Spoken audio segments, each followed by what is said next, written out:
something, because when I called, I got a guy and he said, do you know Detective Glass? And he said, I really don't. I recognize the name. And he said, well, he don't need to know nothing about this. So I figured you must know something about it. I say, oh, okay, that makes sense. So at the same time, I had I was a liaison a lot for the Special Forces guys, Green Berets. They were, I was there. They were buddies of mine. I had a really good friend, and they were out of 7th Group, which means they worked for the Hispanic, they were in Central America. And I get a call from a friend of mine, John Bernard, and John says, I got the weirdest thing going on over here. I said, what is that? Because it was so funny, because I had just sat down and told my partner, who was also a veteran and a retired colonel. And I said, hey, man, the only place I can think that you could have that much body armor, the wrong kind of body armor, and get away with that would be what they call DRMO, which is where, if you remember, if you had excess product or the wrong product, it went to this big warehouse. And they would reallocate it somewhere in the military at a different time and things like that. And so it's mostly run by civilians or retired military guys. And so John tells me, they got me in charge of all these guys they're kicking out of the military. And I got him out here working. He goes, and I said, yeah. He goes, well, I'm sitting on the Jeep, and this lieutenant we have came over, and lieutenants and Special Forces are kind of beat up on. But he says the guy came over, he's having a panic attack. And he says, we're missing a piece of body armor. We're missing a piece of body armor. And he says, look, sir, we just got back. It's probably in one of the connexes. We just haven't found it yet. And, the guy he goes, well, we got to find that. We got to find it. He storms off. And the little guy next to him, he's a little Hispanic Latino kid. And he looks over at John and he says, hey, I can get you some body armor. Cost you $100. He goes, a what? He says, yeah, he can get you some body armor, but it won't be tan. It won't be the desert. It'll be the leaf, like the BDUs. And he goes, where the hell are you going to get that? And he goes, oh man, there's a Crip. He works down at DRMO.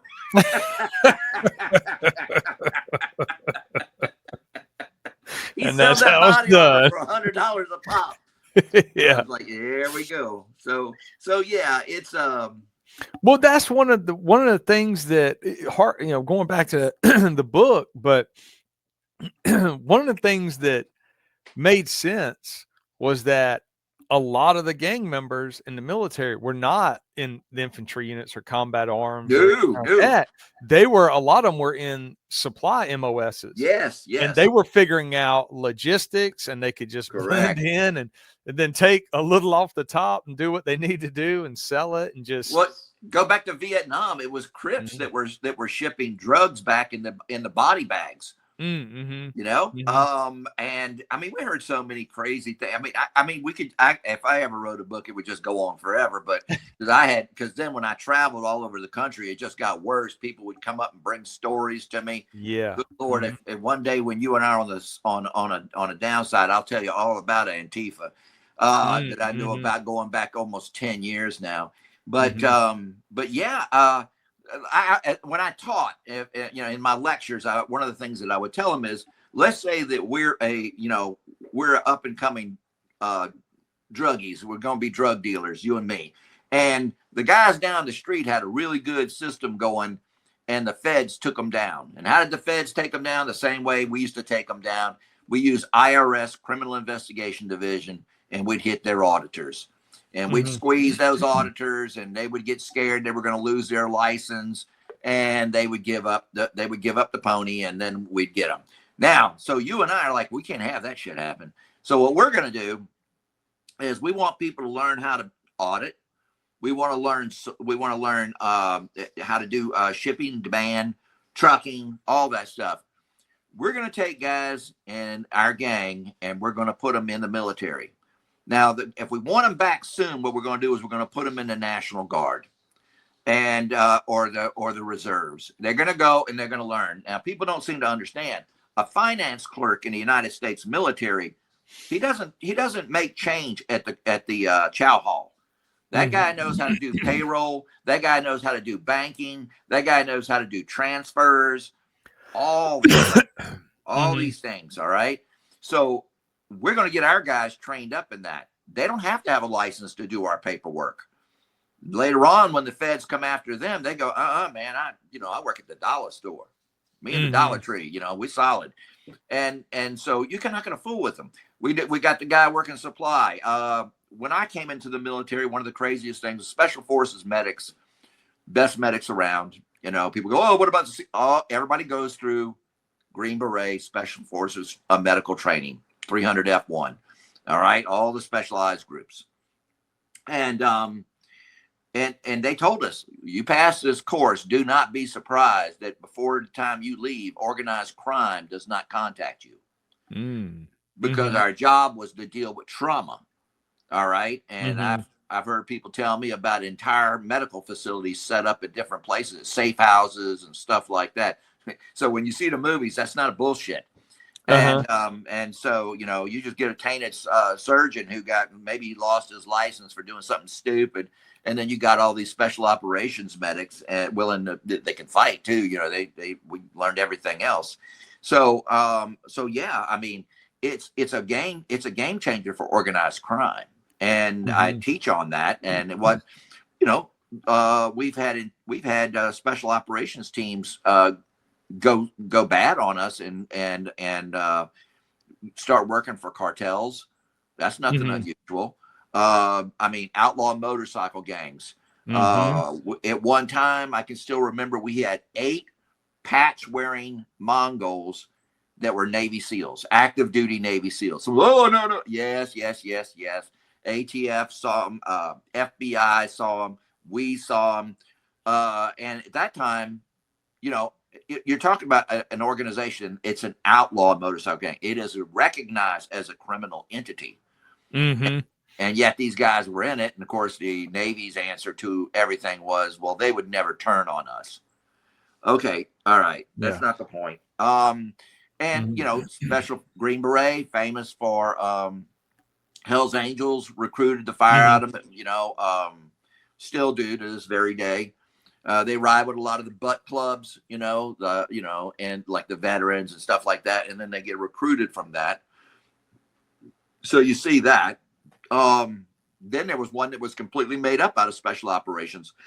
And the infidels. So we see those. And I mean, that was completely made up while they were overseas. And it's made up of all these contract guys, former Delta dudes, former SEALs, and I laughed because they told one of my buddies who was a great gang cop, who retired recently. They told him, "Oh man, we just want you to know we don't sell no damn drugs. We only work in guns." Wow. So they can be bold about it. Dan Silkos, I remember him in the military. He was special forces, Green Beret. He died during COVID.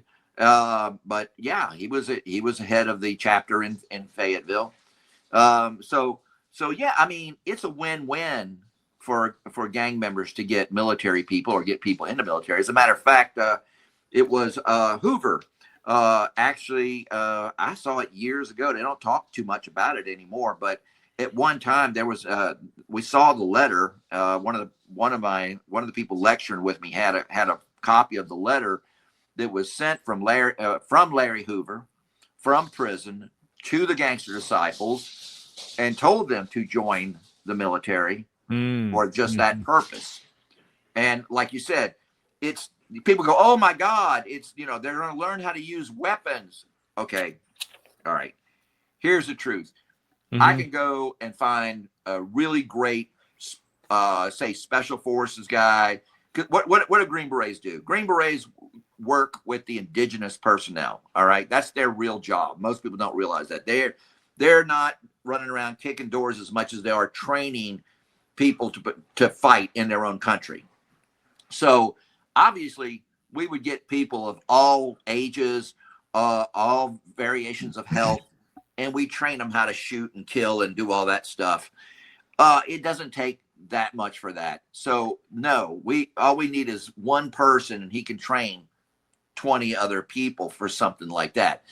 it's the bookkeeping, it's the supply, it's chemical warfare, it's logistics, always looking for what can I steal, what is going to be valuable, drone technology.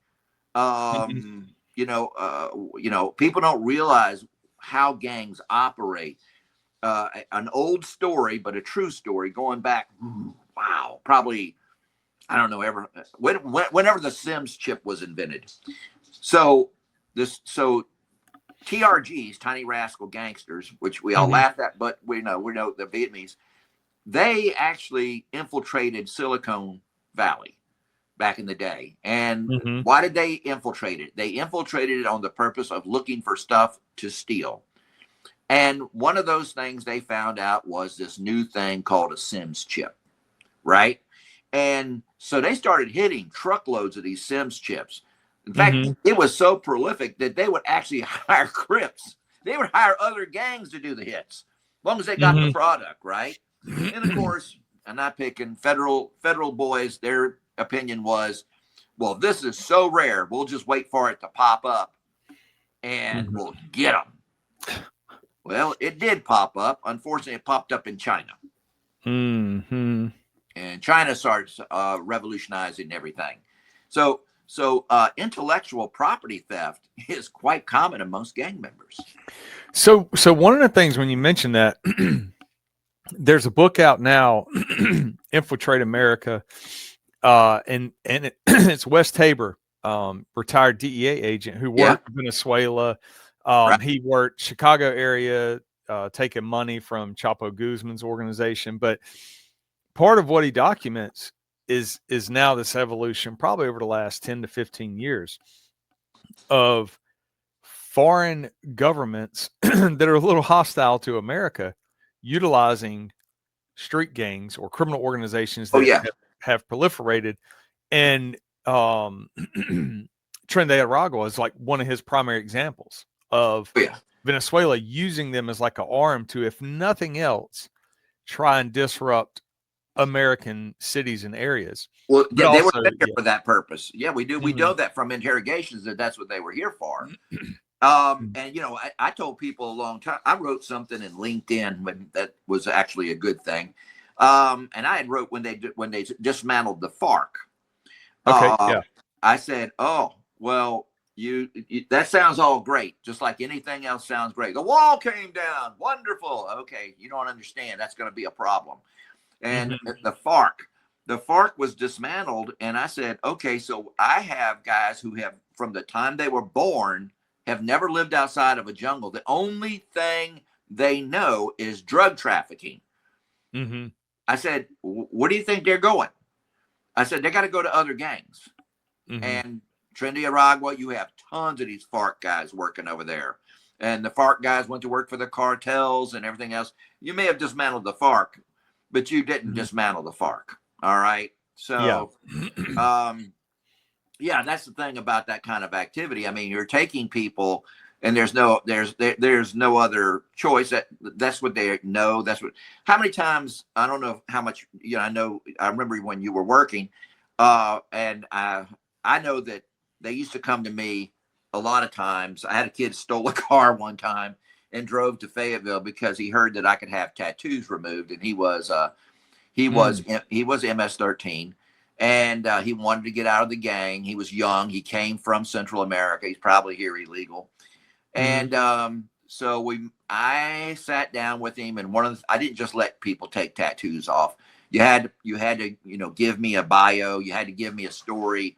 There was a lot you had to do if you wanted to earn that from me. And one of the things that I remember was people not realizing that there were so many of them out here that were in right under our nose and working right outside of everything. And I mean, so and like one of the things he said, which was really powerful, is something we can't fight, and lying to people doesn't work. Like he said, if anybody finds out, they'll kill my family. And of course, I heard an FBI agent say, "That's not true. We can protect them." I said, "Really?" So let me tell you something. If I arrested one today, or at say 1600, I can guarantee you at 1800 they know about it back in El Salvador. Mm-hmm. All right. Yeah. So who do you got that's going to run over and protect that family? Nobody. Mm-hmm. No, that's just not possible. So don't say that kind of stuff. So that's how heavy an iron, and they will. And that's how that's how they keep that iron claw on them. And that's why they're so dedicated. Scary enough, I remember one of the interviews I had with an MS-13 guy. And when I asked him about how they operated, and he gave me a tier system, which I recognize it because, I even after I got out of the left law enforcement, I worked for years with some Delta Force guys and different groups, Hard Point, Saber Company, a lot of these contractors. And one of the things that I recognized was, holy shit, this is a terrorist cell, and that's how they operated. So he said, okay, on the base level, you have the Army guys, right? You have the base level, the guys down here, and they each do something. Like, this guy over here, Rico, he steals cars. He works for the guys who steals cars. Chaco over here, he does marijuana. He does, weed. And they had it like that. But he says, when you out playing soccer and all that stuff, because they want you to do that, he said, but you never talked about what you did. And you never talked about your counterparts.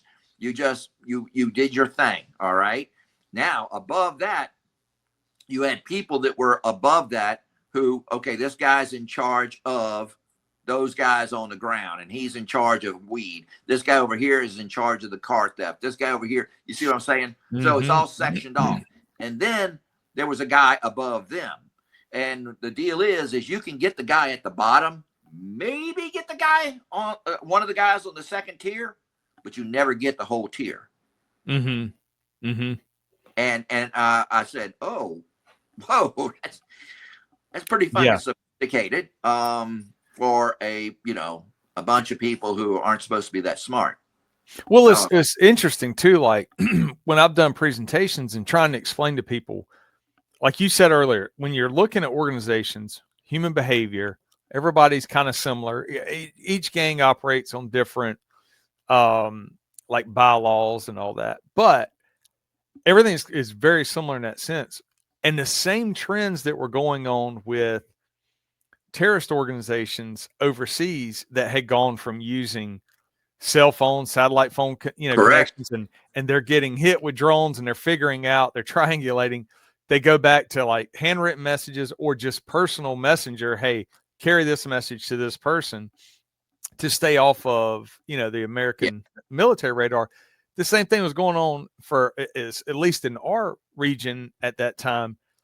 Gangs were learning from Discovery, they're getting charged for murders and shootings and RICO cases. And they're like, hold on, man, all this stuff that we've been carrying, these books of knowledge and history and Inglewood and all this, like now they're using it against us, and they are able to articulate we're a criminal organization based on this. We're like, stop doing that. Everything now is going to be digital, and you just send it through like text messages or through computers, and stop having, the notebooks and everything handwritten. That was the inspectable item. And it was so, at one point they're like, it's in this person's handwriting, therefore we know it's his book. And then they stopped doing that. And when everything went digital for them to try to avoid us, then we were able to start doing, phone extractions, computer extractions, and get all of that. And so as I'm teaching, like, hey, look for the handwritten stuff, and then this is what you see in these phone extractions and computer extractions. Then like give that a couple of years, and then they're going to revert back. Handwritten stuff, because Discovery is going to show on this date and time, you sent this, you did that. I mean, the digital footprint they were leaving was incredible. And so then we started seeing it going back to handwritten letters and ciphers. Like a lot of gangs were using those coded messages, especially like the Chicago based, like Gangster Disciples stuff. But we had, several sets of Bloods that would use different ciphers. And then we would figure out what the ciphers were, or you would have an informant, and you'd be like, okay, look, what are the recent codes that have been put out, and they show you, and then you take the jail letters and the other handwritten letters and start to decipher them, and then it blows their minds, and then like always trying to stay one step ahead and paint that picture of you're on the losing end. Like, you guys are not going to win this here. Like you said earlier, like, hey, move back to LA or to wherever home city you came from. But in our city, like, you're in my world now. I've got informants in your organizations. I can tell you all your hand signs. I can tell you your rank. Hell, I'll tell you when you got brought home. And then it starts to like break down that resolve. But you're right. It does mimic.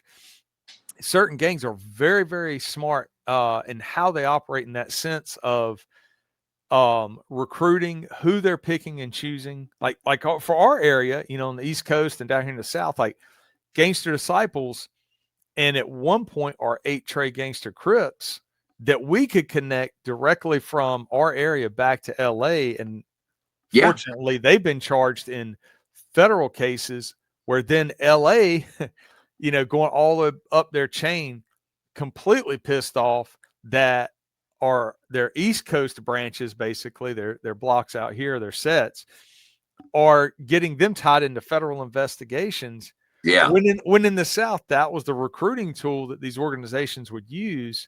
Say 8 Trey Gangster Crips would say, we can trace our lineage all the way back to LA, back to, you know, homeland. Like, we can do that. Or our Gangster Disciples were saying, hey, we are legit. We can be traced all the way up to the chairman, you know, all the way up to Larry Hoover. And like, it's all documented. It's all right here. And I'll say Gangster Disciples even took it a step further out here when they were recruiting. And there was a staff sergeant in the Air Force at one point that was Gangster Disciple. And if I remember right, got booted out because of his tattoos, his social media posts. I think he was tied into some other stuff. But let me tell you, Air Force OSI were top notch. They really went the extra mile. I loved. I taught them a lot, and you know, I mean, I would even have like new members. They just come over to my house and sit down. I would say, let's go in my office, and they would spend the day with me. Yeah, and it only cost them a pound of good coffee. I know, because one kid showed up with Folgers, and I sent him home. He didn't have any of that devil worshiping coffee, huh? Like you mentioned earlier. But you know, here's some ways to think about terrorism. You know, I taught a lot about terrorism and their connection with gangs, and a lot of our domestic terrorists, with the exception of this most recent, you know, transsexual, all this other weird, crazy shit. But before that, a lot of our shooters had been involved in gangs, and I was able to prove that. I used to do a PowerPoint on that, where I had so many shooters that were involved with gang activity prior to getting involved in that. But we could take it a step further, and we can go back and look now. Of course, people don't realize how bad radical Islamic stuff is going on. And one of those things is down in they've been in Central America a long time. And down in the tri-border area of Uruguay, Paraguay, and Brazil, there are 2 large Islamic camps there. And they run hawalas, and a hawala is a non-papered banking system, right? So basically, they've been doing it. They say they claim they created it, but I know that the Templar Knights actually created it years ago. And basically, you're my brother. You're over in California. You need some money. I'm over here in Miami. I call the hawala. I say, look, my brother needs $50,000. And they go, okay, here's your number or whatever. They give me something anyway. And then they'll give you that money. And then at some point, I will make it up to them. I will pay the hawala back to cover that. Now, hawala has now ventured into something much more. When they started seeing a lot of drugs thinning out on the south end of the country, they realized that it was coming in through New York. And what that was happening is the same thing happens. So what was going on was the hawalas. And what we had here was money for goods. So in that tri-border area, we had these hawalas. Now, a perfect example is there was a soccer match. I think it was in Guatemala, and it had one set of drug dealers, and the other set I think were Los Zetas, if I recall. And there was an argument. The guy bet $1 million on the soccer game. He lost. The other side said, "Hey, we want our money," but it was their home turf, and they're like, "No, I ain't getting the damn money." It ends up in a shootout. Well, as the guys retreat back to their Suburbans, you see them on the radio, and the next thing you know, a Black Hawk helicopter pops up. Now, you can't buy a Black Hawk helicopter. Right. Okay? So, of course, immediately, the CIA was on their side and whatever. No. Where were they getting military equipment? From Africa. All right? Hawala. I send you drugs. I send you money. You send me all these military equipment that has been left over there from either the war or whatever. We should see a lot of that crap coming from now that we've armed the crap out of ISIS. They'll be selling that. They'll be selling those tanks. They'll be selling all those products. And so, Hawala is an insanely awesome banking system for criminals.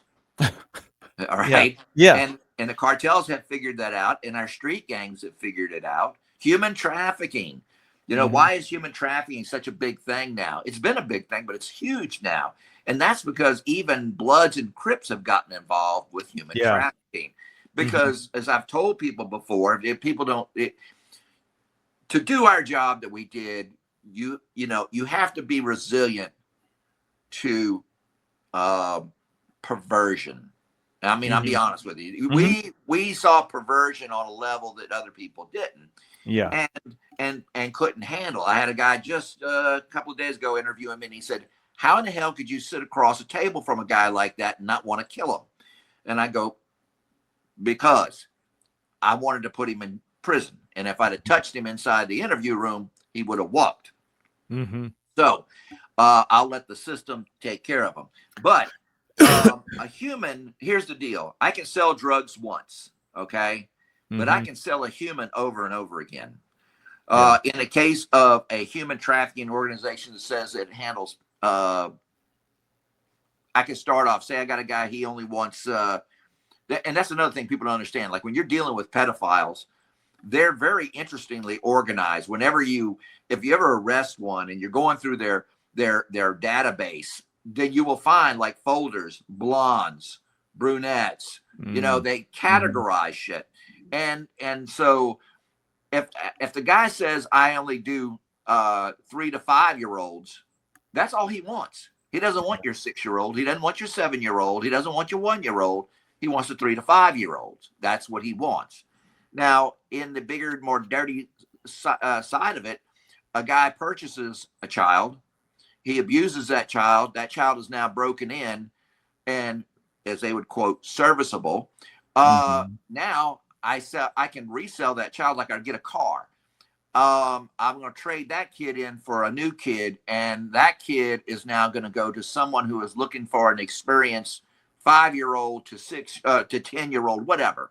And so reselling human beings is quite profitable. As long as they don't die, you can just resell them. There's always somebody in looking for them, and so that is a big that was why the money is so big. I mean, we're 6th in the nation for purchasing children for prostitution. Well, and let me say this too.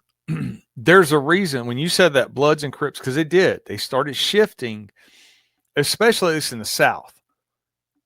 At least what I experienced, what I saw was a lot of street level prostitution going on of just addicts. That's what we'd see on the street and we would deal with on patrol or a district team. Then you get to like I went to a drugs and vice unit, and then they're like, hey, there's a lot of stuff going on in hotels, and it's all through like Backpage and like, different websites or whatever. But hey, these women are working out of these hotels, and they do have legit like pimps and organizers. And then we started seeing the trend of what they called guerrilla pimps, who would just come in and tell women, oh yeah, we see you're working out of this hotel, but now you work for me.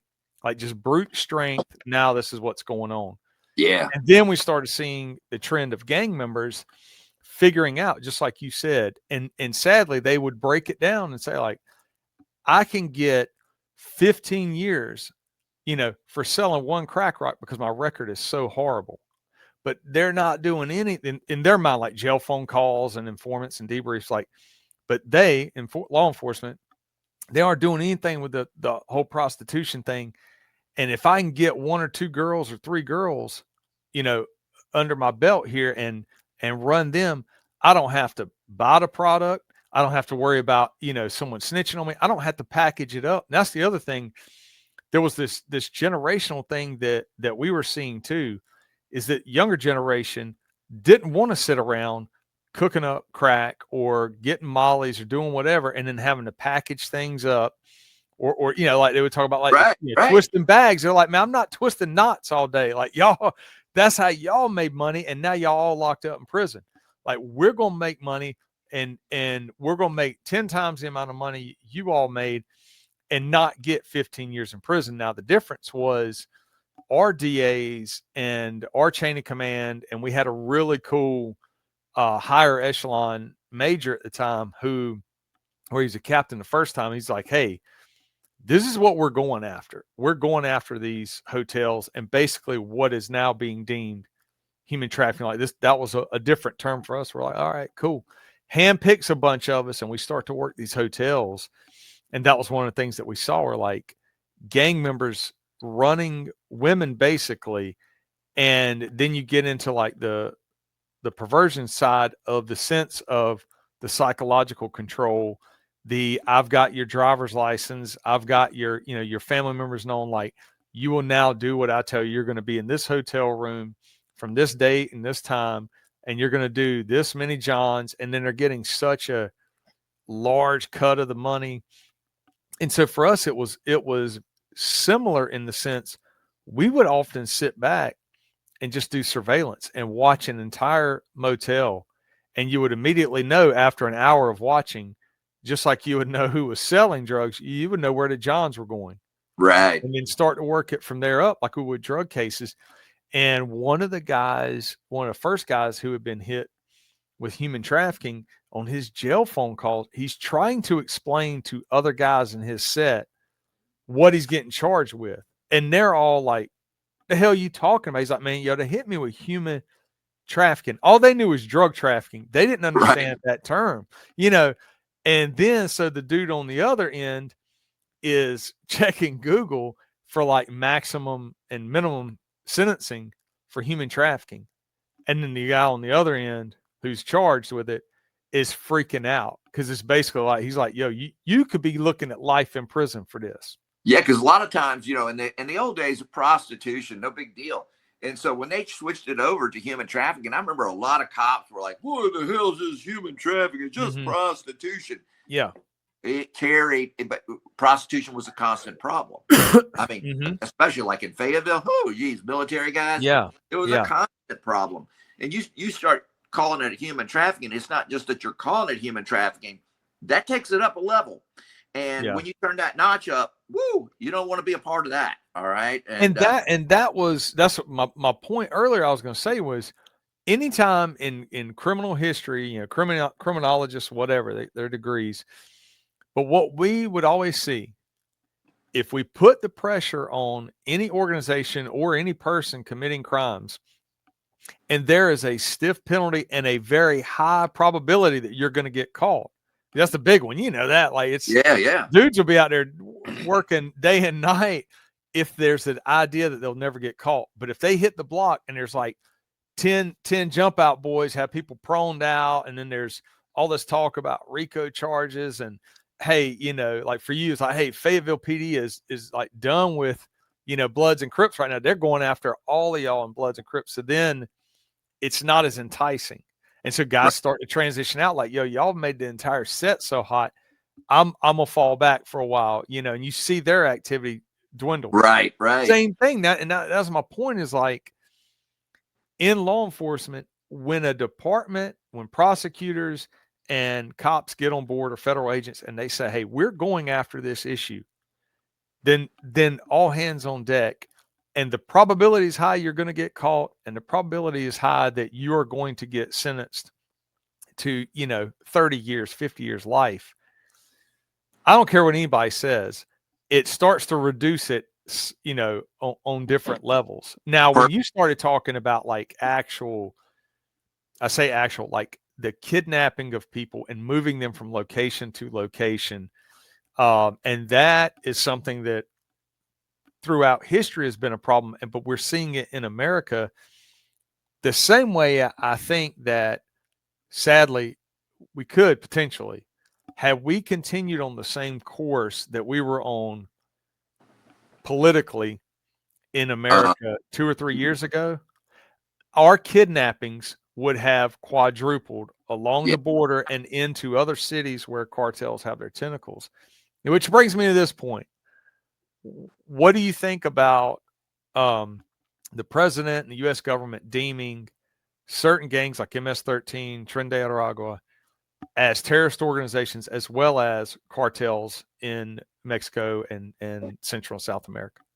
Well, I mean, it's a slippery subject because you don't want it to go too far.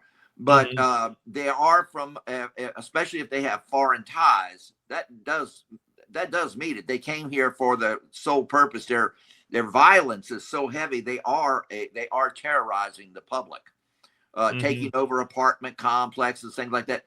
They've set a history for themselves. And so I'm very happy with looking at it in that direction. As far as local gangs, stuff like that, we'll handle them, but we have to be very careful. We don't want it, we don't want it like when people abuse the Patriot Act or anything like that. Yeah. I'm not, people always joke, they go, what, you're the most liberal conservative I've ever met. I'm maybe I'm just a broader thinker. That's all. And I'm old enough to have seen things go wrong. Good things go wrong. And what is it? What was that? I'm reading a book not too long ago. Anyway, it talks about the breakdown where wokeology was originally almost a good idea, and then of course the coddling of the American mind. Very, very interesting book. And but yes, I mean cartels. They're not worried. A prime example is I interviewed the very first identified MS-13 in the Department of Corrections in the state of North Carolina. Okay. And I went with Captain Moody, who worked at the prison system. Great guy. He worked the intelligence section. Awesome guy.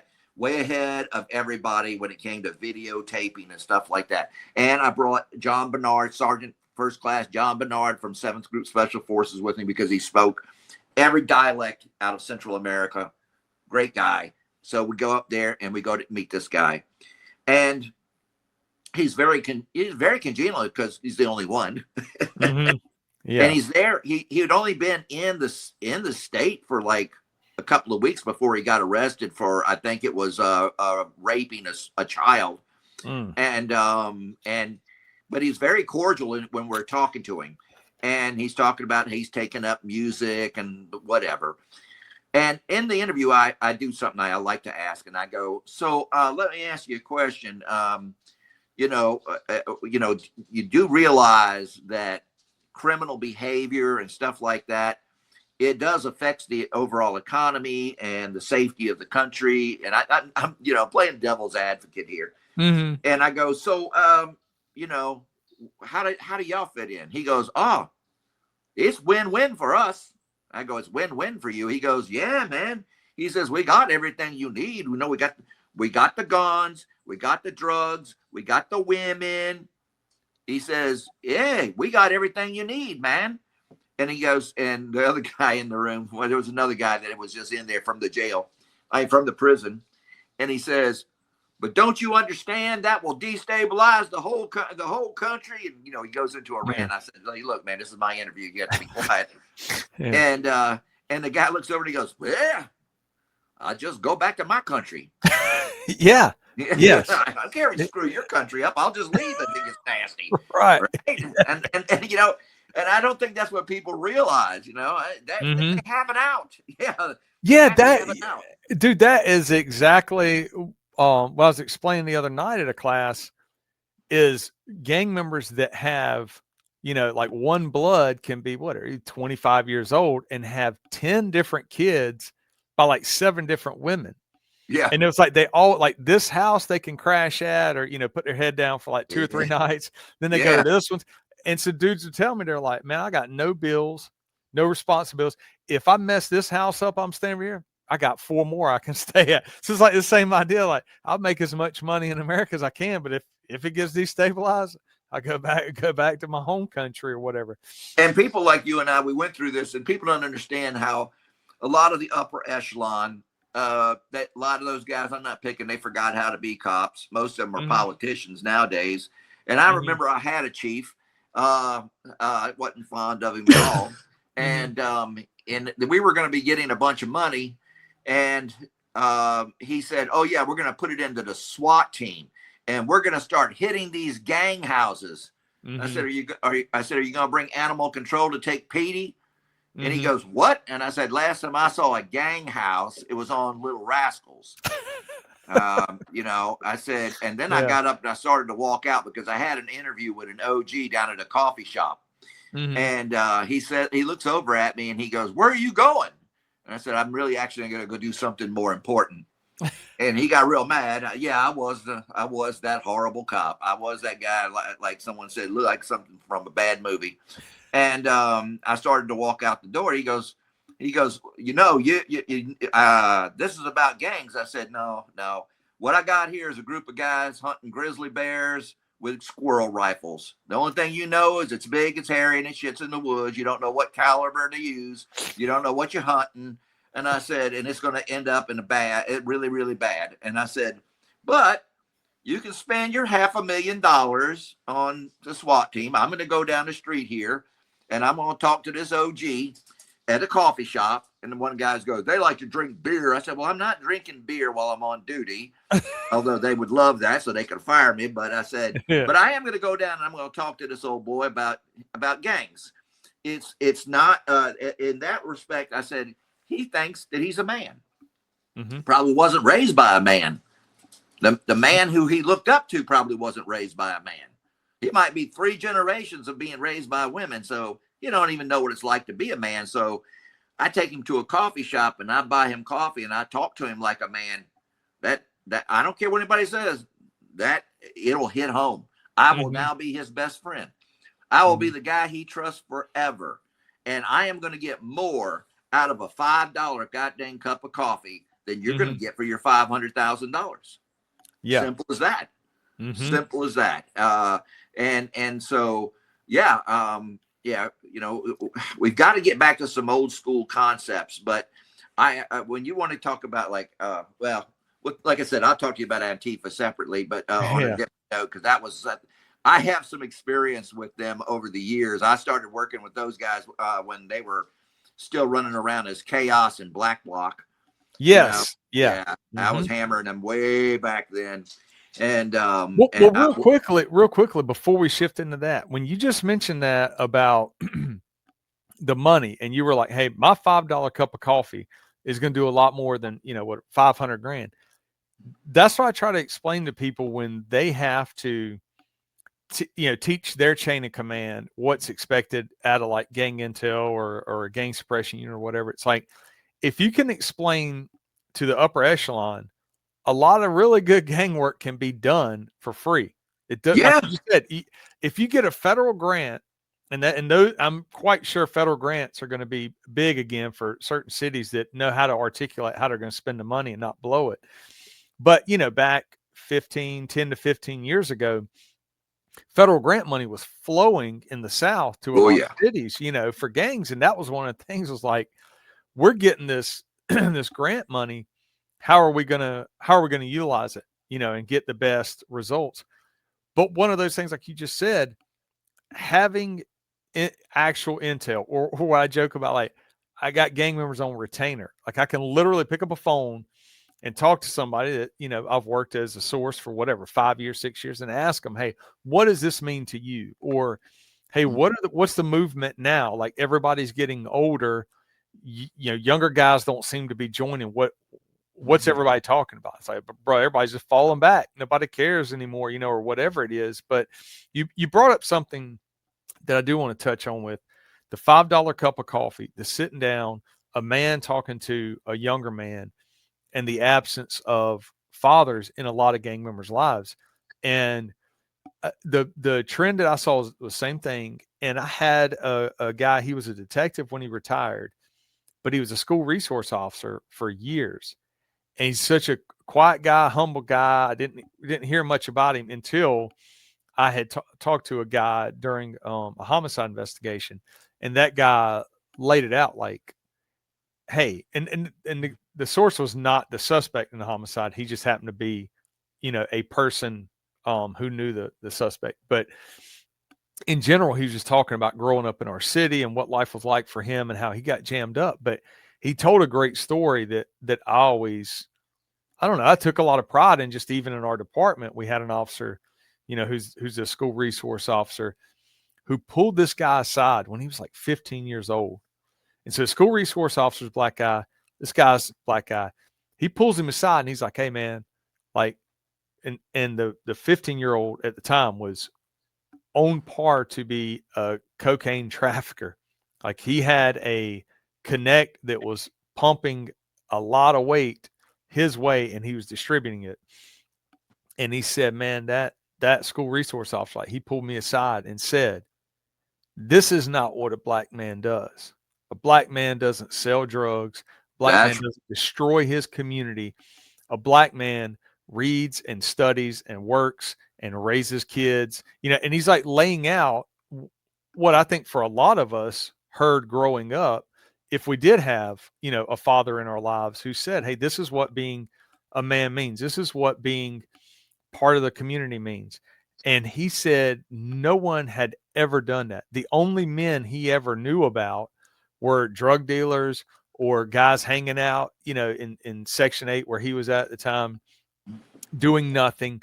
And everybody kind of had their hand out, and he didn't understand or didn't see that that was not the life for him.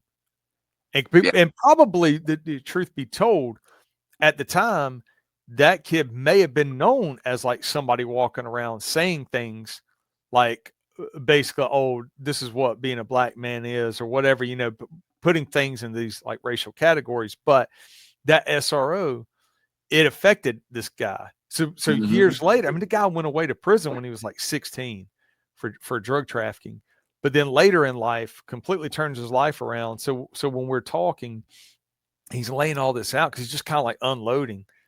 And he's saying, man, I was like that mattered. Like, and he goes, here I am running from the police. Like, I'm literally selling every day. He's like, women would come to me and give me like a sandwich and worry about me the way like a mom or an aunt would, but then they would buy crack from me. He's like, so I was a drug dealer, but I felt like I was doing something for these women and these older people that are addicted. Like, they treated me like I was their nephew kind of thing. But his perspective, looking for family, you know, that's what that is. That's that looking for family. They don't have real family. And no, they don't understand what you're saying. It's very powerful because they're buyers, or I like to call them their victims. Became their family, and that's a very sick relationship